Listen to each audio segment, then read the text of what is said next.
ለዚህ ሰዓት ስላደረሰን እግዚአብሔር ይመስገን።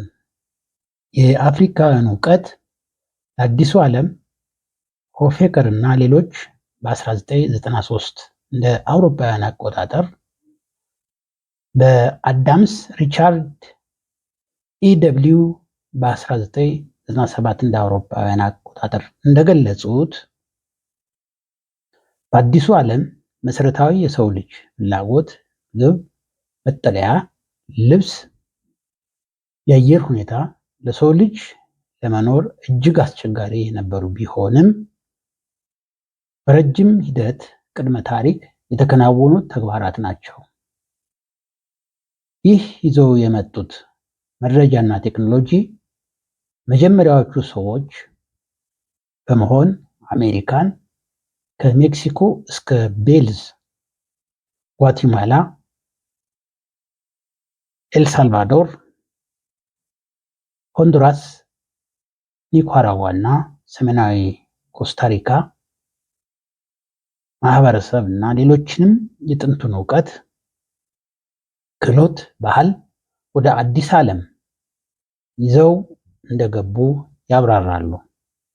በአሁኑ ጊዜ በአላስካ እና በካናዳ የሚገኙት መረጃዎች የሚያሳዩት የሰው ልጅ ወደ አዲሱ ዓለም የመጣው በስደት በመሆኑ በአዲስ ዓለም ምግብን ለማግኘት የሚያደርጉትን አዳኞች የተሻለ ምግብ ለማግኘት በ7000 ዓመተ ዓለም እንዴት የተሻለ ምግብ ለማግኘትና የአመጋገብ ስርዓት ለመጠቀም እንስሳትና ተክሎችን ለማዳ በማድረግ ጀመሩ ሲሉ አብራርተዋል።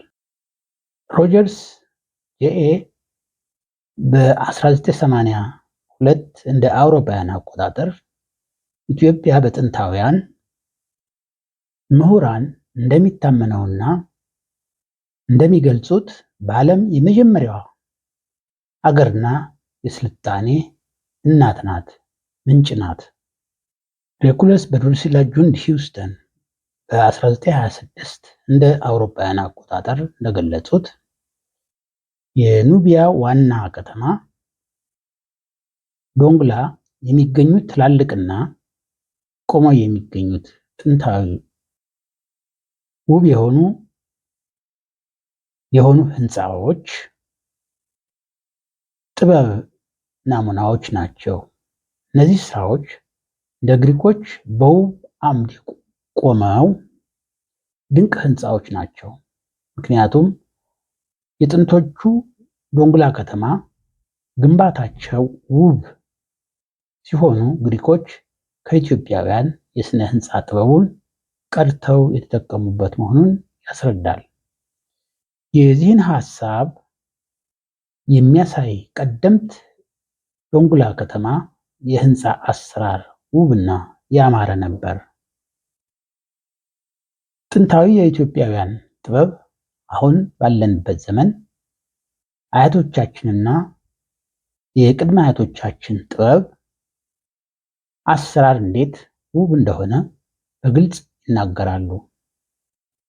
ሬኩለስ በድሩሲላ ጁንድ ሂውስተን ሲገልጹ ከዚህም በላይ በአካባቢው ከፍ ብለው የሚታዩትን ትላልቅ ቋጥኞች ጫፍ ላይ ማማ በመስራት ማማው ደግሞ ጠንካራ የሆነና መሬትን አጥብቆ የያዘ ጥምዝምዝና ከፍ ብሎ የተሰራ ማማ በመሆኑ በወቅቱ ለነበሩ ሰዎች መኖሪያ ነበር።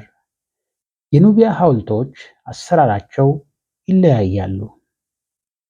የሁለቱም የሐውልት አይነቶች የተገነቡበት ጠፍጣፋ ድንጋይ ጠራቢዎች በሰሩት ጠፍጣፋ ድንጋይ ሲሆን የተሰራውም በቅድመ አያቶቻችን ኢትዮጵያውያን ነበር። እነዚህ የኑቢያ ግንቦች ትርፍራፊ ቅርሶች ቅሪት በአውሮፓ የመሬት ከበርቴ ስርዓት ከነበረው ጋር ተመሳሳይ ናቸው። የእነዚህ ግንባታዎች ከአውሮፓ የመሬት ከበርቴ ስርዓት ከነበረው ጋር ተመሳሳይ የሆኑበት ምክንያት አውሮፓውያን ከነበሩበት ኋላ ቀርነት ተላቀው የህንፃውን ጥበብ ቀድተው መጠቀማቸውን ይገልጻል። የዚህ ግንባታ ስርዓት እስካሁን በኢትዮጵያ ውስጥ ይገኛል። መምህርና ደራሲ ነጋ ገረሙ ታምራት። ለዛሬ አበቃን። መልካም ሳምንት